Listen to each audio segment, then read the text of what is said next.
दोस्तों नमस्कार, मैं फिर से स्वागत करता हूं अपने YouTube channel business motivational skills पर। ये वीडियो उन लोगों के लिए है जो अपना बिजनेस करना चाहते हैं और अपना खुद का काम करना चाहते हैं, लेकिन उनके पास नॉलेज नहीं है और जानकारी नहीं है। वीडियो पूरी देखें और इसका फ़ायदा उठाएं। दोस्तों वीडियो लंबी ज़रूर हो गई लेकिन इंटरेस्टिंग हो गई। नंबर 1 दोस्तों, बिजनेस दो प्रकार का होता है। नंबर 1 बिजनेस है मैन्युफैक्चरिंग और दूसरा बिजनेस है ट्रेडिंग का। तो दोस्तों मैन्युफैक्चरिंग वो बिजनेस है जिसके लिए आपको एरिया या location, man power, machines, electricity and raw material की आवश्यकता होती है। और दूसरा बिजनेस है दोस्तों ट्रेडिंग का, मेटेरियल लाओ और सेल आउट करो। तो मैन्युफैक्चरिंग वो बिजनेस है दोस्तों जिसके लिए आप को इतनी चीज़ों की आवश्यकता पड़ेगी जो मैं आपको ऑलरेडी बता चुका हूँ। अगर इन चीज़ों में भी अगर एक चीज़ आपके पास अवेलेबल नहीं होगा तो आप उत्पादन नहीं कर पाओगे और आपका ऑर्डर कैंसिल हो सकता है।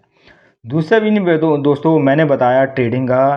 ट्रेडिंग वो बिजनेस है जिसको दूसरी भाषा में पावरफुल बिजनेस भी कहा जा सकता है, क्योंकि ये आपको मेटेरियल परचेज करना है और आपको एक प्रॉफिट जोड़ के उसको सेल आउट कर देना है। तो दोस्तों मैं बिजनेस के लिए कुछ जो टूल होते हैं जो मैंने अभी 15 साल के अपने कैरियर में मुझे जो अनुभव है वो मैं आपके सामने शेयर कर रहा हूँ। तो बिजनेस के लिए 4-5 टूल, 4-5 पॉइंट होने बहुत ज़रूरी है जो मैं आपके साथ शेयर कर रहा हूँ। आप स्टेप बाय स्टेप इनको फॉलो करें और अपना बिजनेस को बढ़ाएं और अच्छा नाम, काम, शोहरत कमाएं। दोस्तों नंबर 1, आपको बिजनेस के लिए बिजनेस चाहे वो मैन्युफैक्चरिंग का हो चाहे वो ट्रेडिंग का हो, दोनों के लिए ये पॉइंट अवेलेबल है, एप्लीकेबल है। नंबर 1 है प्रोडक्ट। प्रोडक्ट दोस्तों आपका आइटम किस पे डिपेंड करता है, किस चीज़ पे डिपेंड करता है, तुम्हारे लोकेशन के हिसाब से वो मेटेरियल एलिजिबल है नहीं है, ये चीज़ें आप खुद तुम्हें जानना ज़रूरी है। प्रोडक्ट लॉन्ग एक्सपायरी का हो, शॉर्ट एक्सपायरी का है या फिर मार्जिनेबल है नहीं है, ये मेन चीज़ है। ये चीज़ का चयन करने में आपको समय लग रहा हो, महीना लग रहा हो, हफ्ता लग रहा हो, नो डाउट, लेकिन जहाँ से आपने एक आइटम को पकड़ लिया तो उसको शुरू करने से लेके लास्ट की तो कोई सीमा ही नहीं है दोस्तों, उसको फिर छोड़ना ही नहीं है। ऐसा नहीं कि आपने मेटल को पकड़ा और कुछ दिन बाद आपका मूड चेंज हो गया, फिर आप दूसरे वाले आइटम में चले गए, तीसरे वाले आइटम में चले गए, तो ऐसा पॉसिबल नहीं है।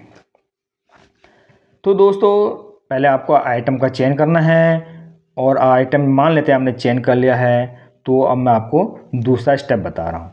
दूसरा स्टेप ये है दोस्तों परचेजिंग। परचेजिंग एक ऐसा पॉइंट है, आपका बिजनेस सारा डिपेंड करता है परचेजिंग में। सेल मार्केटिंग बात की बात है, लेकिन जो मैं आपको स्टार्टिंग पॉइंट बता रहा हूँ परचेजिंग। अब आपको आइटम की आप बिजनेस चालू करना चाह रहे हैं, शुरू करना चाह रहे हैं और आपने आइटम की परचेजिंग महंगी कर ली, यानी कॉस्टली कर ली।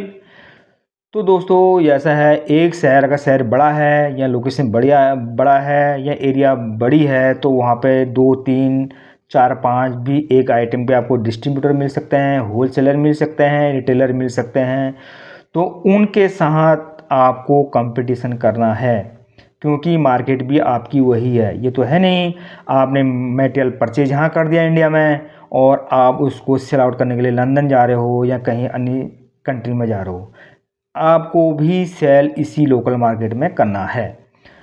तो जहाँ तक मेरा अपना अनुभव है, आपकी परचेजिंग अगर जितनी परचेजिंग आपकी सस्ती होगी उतना कंपटीशन आप कर सकते हैं मार्केट में, अदरवाइज आपका स्टॉक खड़ा ही रह जाएगा और आप सेल आउट नहीं कर पाओगे।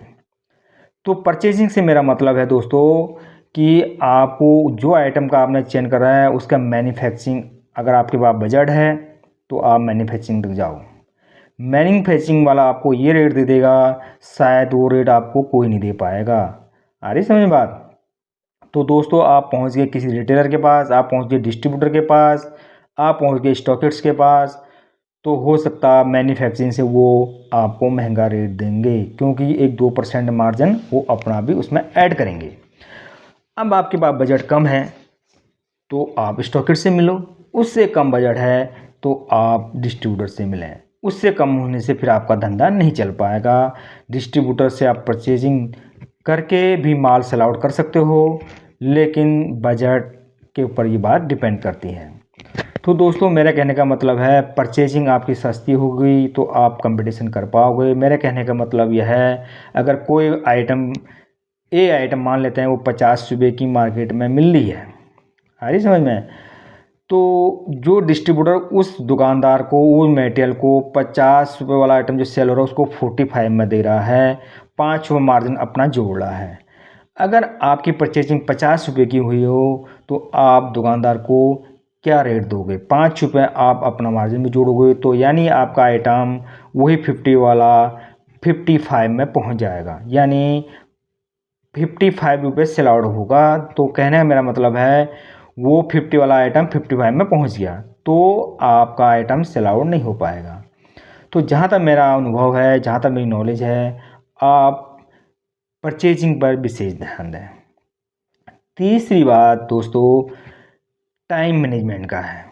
अगर आप किसी इंडस्ट्रीज में जॉब करते हैं तो वहाँ पे आपके ऊपर एक बॉस होता है जिसको आपको अपनी रिपोर्टिंग, पूरी दिन भर की रिपोर्टिंग देनी होती है, जिससे आप टाइम से उस प्रस्थान में जाते हो, चाहे वो इंडस्ट्रीज कंपनी पकड़ लो या कहीं की और जगह ले लो, तो आप वहाँ पे क्या करते हो, टाइम टू टाइम देते हो। अगर एक छुट्टी भी लेते हो तो अपने बॉस को पहले बताते हो। लेकिन सेल्फ बिजनेस में ऐसा कुछ नहीं है। ये मत सोचो कि मेरे ऊपर कोई नहीं है, आज शॉप मैं 11 बजे खोल रहा हूँ, आज मैं 10 बजे खोल रहा हूँ, कभी मैं 2 बजे खोल रहा हूँ। तो दोस्तों ये भी बहुत मायने करता है, टाइम मैनेजमेंट भी। क्योंकि इससे ऐसा है, अगर आप मान लेते हैं मुझे पता है कि आपकी शॉप खुली है, मैं आया, मान लेते हैं 11 बजे आया तो आपकी शॉप खुली थी, तो मैंने कहा चलो भैया आपकी शॉप 11 बजे खुली है, हम परचेजिंग करके आ गए। हो सकता है अगले दिन मेरे को वही 11 बजे का टाइम नहीं मिल पाया और मैं वही 10 बजे आ गया, तब तक आपकी शॉप खुली नहीं है और मैं बगल वाले से वो मटेरियल ले चुका हूँ, तो आपका कस्टमर कट गया। तो कुल मिला के यह होता है, टाइम मैनेजमेंट अगर आप नहीं रखोगे, टाइम अगर आप अपने बिजनेस को नहीं दोगे, तो आपका बिजनेस भी नीचे की तरफ जा सकता है। ये भी मैंने अनुभव किया हुआ हूँ दोस्तों। ये टाइम मैनेजमेंट जो है ये भी बहुत काउंट करता है अपने बिजनेस में, ये आप मान के रखना, क्योंकि आपको यहाँ पर कहने वाला कोई नहीं है और कोई नहीं बताने वाला है, नहीं यहाँ पर किसी का आपके ऊपर प्रेशर है, तो ये चीज़ भी आपको देखना है। चौथा चीज़ दोस्तों, जो प्रोडक्ट का आपने चयन करा है वो भी आपको लोकल मार्केट में क्या उसकी मांग है क्या नहीं है, ये चीज़ को भी आपको फोकस करना पड़ेगा। क्योंकि ये पीछे अगर तुम पता चले ऐसा आइटम को लेके आ गए हो जिसको लोग जानते ही नहीं हो और ये आपने नया आइटम पकड़ लिया है, उसकी आपको फिर से मार्केटिंग करनी है, तो आपके लिए बहुत टफ पड़ जाएगा दोस्तों, बहुत टफ पड़ जाएगा। आपका स्टॉक बिल्कुल खड़ा का खड़ा रह जाएगा, आपको माल सेल आउट करने में बहुत दिक्कत हो जाएगी। तो ऐसा मत करना, भूल के भी मत करना दोस्तों, जो मैं खुद मेरे साथ ये हो चुका है और मैं कर चुका हूँ। तो इसमें भी हिसाब से आपका पैसा डंप हो जाएगा, आपको नुकसान हो जाएगा, आप बिजनेस ग्रोथ करने के बजाय डाउन में पड़ जाओगे। तो ये चीज़ें हैं दोस्तों। और बिजनेस के एरिया में सबसे पावरफुल बिजनेस दोस्तों माना गया है ट्रेडिंग के बिजनेस में। आप क्यों मैन्युफैक्चरिंग के चक्कर में पड़े हो, आप ट्रेडिंग बिजनेस के ऊपर जाओ और मेटेरियल परचेज करो। जो मेटेरियल तुम्हारे यहाँ लोकल एरिया में सेल आउट होता है, जो मार्जिनल आइटम है, जो सीजनेबल नहीं है, वैसे आइटम को आप कैच कर सकते हो, वैसे आइटम का काम आप कर सकते हो दोस्तों। सीजनल मैं आपको पर्सनल रियायत देता हूँ, पर्सनल एडवाइस देता हूँ कि आप सीजनल आइटम का काम ना करें। सीजनल इट मीन्स जैसे अभी बरसात चल रहे हैं, बरसात में हमने छाता रेनकोट इसका बिजनेस स्टार्ट कर दिया, उसके बाद आप क्या करेंगे? पैसा आपका लग चुका है, माल आपने 4 लाख 5 लाख की परचेजिंग करी, 3 लाख 4 लाख का माल हमने मान लेते मेरे पास कि तुमने 1 लाख का माल भी आपका बच गया, तो दोस्तों ऑफ सीजन में उसकी कोई वैल्यू नहीं होती है, वो डंप का डंप रहता है। तो आप एक ऐसा आइटम को चूज़ करो जो आपका पूरा 12 महीने में से 10 महीने तब भी वो चलता रहे, तब भी बिजनेस बढ़िया फ्लो कर जाएगा। सीजनेबल आइटम बिल्कुल ना रखें, नंबर 1। नंबर 2, लॉन्ग एक्सपायरी का आइटम होना चाहिए, जिससे अगर शुरू में नए काम में अगर आपका थोड़ा माल डंप पे रह जाए तो उसकी एक्सपायरी ना हो। मेरे कहने का मतलब दोस्तों ये है।